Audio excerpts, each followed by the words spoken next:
For the Sao Paulo Grand Prix, it's round 19, it's lights out and away we go. Bottas gets away well ahead of Verstappen, but Verstappen is coming back at him, and Lando Norris touches, and he's got a puncture on his rear left side. Hello Formula 1 and IndyCar fans, welcome to Formula Pun Racer. Today is November 19th, 2021.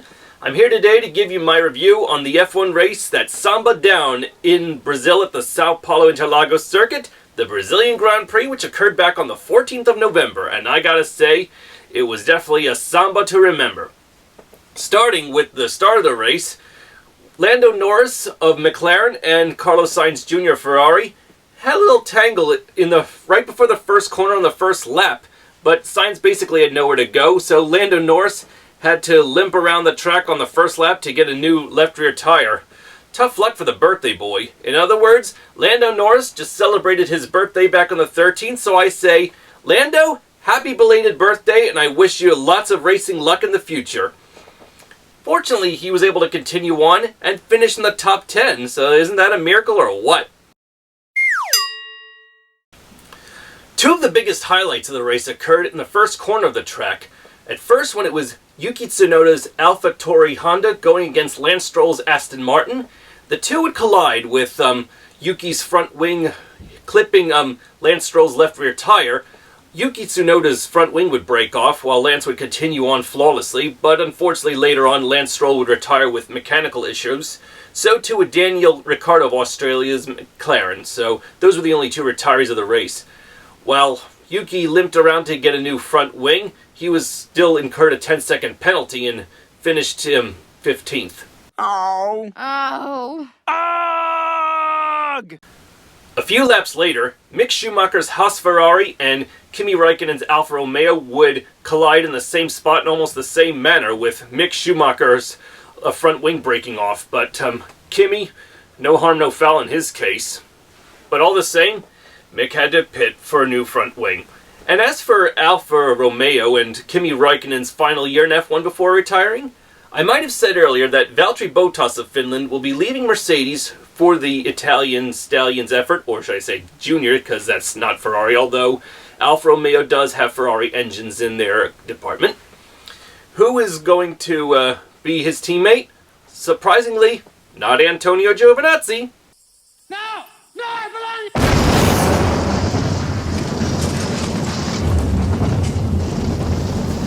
Wow-wee! I knew about, Antonio Giovinazzi being shown the door at Alfa Romeo, but I didn't think the Italian team would, make him go out in a blaze of glory like that. So much for Italian patriotism. Well, better get back on with my video. Sorry about that, everyone. You're probably wondering, why is Antonio Giovinazzi out at Alfa Romeo, much less Formula 1 in the end of 2021? Well, apparently it was all about money, because nowadays, money's the bigger calling card than talent is. And his replacement at Alfa Romeo next year has over $25 million backing him up. And his name is GuanyuZhou of China. Isn't that amazing? He'll be the first Chinese driver ever to race in Formula 1. So I say to you, Guanyu, Nio Ma, and I wish you luck in the 2022 season racing alongside Valtteri Bottas. But don't be too sad for Antonio, as he will be trying to race in Formula E for the 2022 season, so I wish you luck, Antonio, in the future. Let's hope that your future in Formula E is more than just shocking, but it currently goes well with you. To conclude the highlights of the Brazilian Grand Prix, it can be said that while Max Verstappen's Red Bull Honda was on pole, and his biggest rival, Lewis Hamilton's Mercedes, started 10th because of a starting penalty due to his DRS being too wide, which is part of his rear wing, if you must know, it is amazing that more than halfway there, Lewis managed to worm his way from 10th to 2nd place. By lap 48, it was down to the wire between him and Max. And while it looked like Max might have forced himself as well as Lewis off the road, this moment could be considered controversial, but the stewards deemed this situation as no investigation necessary, so Hamilton and Verstappen would continue to duke it out for the lead. By lap 59, Hamilton was able to do just that. He took the lead from Verstappen, never looked back, and took his 101st career victory. So congratulations, Lewis Hamilton, on doing just that. Verstappen finished second, and Valtteri Bottas finished third. With this double podium finish for Mercedes, it increases their points lead in the Constructors' title over Red Bull. Max Verstappen still holds the lead over Lewis Hamilton in the Drivers' title, but it's reduced to just 14-point lead. With 3 races left in the season, starting with Qatar this Sunday on November 21st, here's the schedule. With it being a new track for the F1 drivers, anything can happen. Can Hamilton or Verstappen or both maintain their dominant ways at this track that they've never raced on before? Or will someone else do it? That is to be decided. The second of the last 3 rounds is Saudi Arabia, and the season finale, which is December 12th, will be at Abu Dhabi. With this round down to the wire, it could be one of the most tense F1 championships we've seen to date. Almost comparable with Prost and Senna and Hunt and Lauda's for all we know, so let's see what happens. As for Bob Bondurant, you're probably wondering who is he? Well, he did have his share of F1 races to no avail in terms of points or wins, but his biggest claim to fame was taking a class victory at the 24 Hours of Le Mans in 1964, driving a Shelby Cobra Daytona, driving for, well, Carroll Shelby. Later on, he would create his own racing school, starting it initially in California, but then settled it in Chandler, Arizona.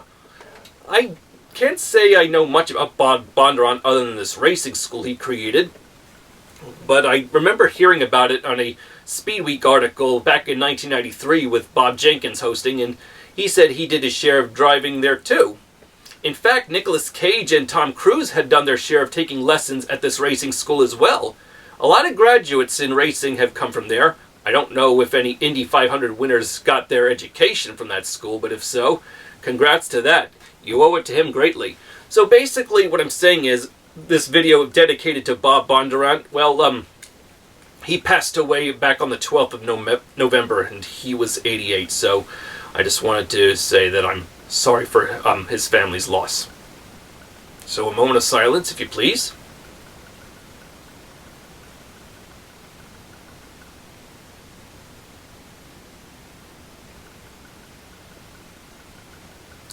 Thank you. We will miss you, Bob Bondurant. In conclusion to this video, I'd like to get on some Indycar news. The first order of business is, unfortunately, the fact that U.S. Air Force and Ed Carpenter Racing have parted ways, so along with Connor Daly himself, too. So all 3 are going their separate ways because they just couldn't work out a budget. So, Connor, I'm sorry that if you wanted to use that U.S. Air Force to keep your wings flying, I'm sorry they got clipped and you come crashing down hard. With the U.S. Air Force sponsorship contract expired, and with Connor Daly having no money to maintain his position at Ed Carpenter Racing, what will Ed Carpenter Racing do for the number 20 car from here on, and who will place Connor Daly?